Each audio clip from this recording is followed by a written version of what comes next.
Hello, friends. Welcome to Creative Medicine.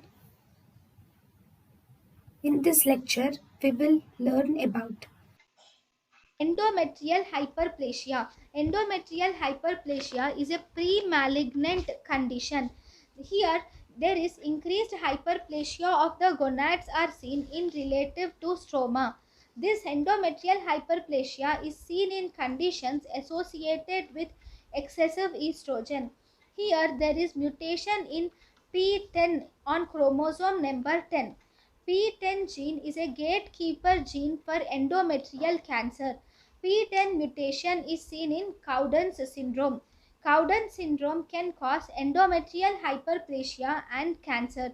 Endometrial hyperplasia can be simple or complex.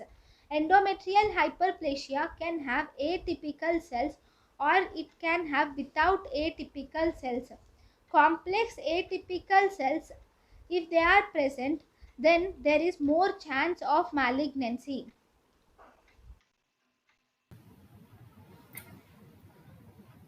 thank you and thank you for watching.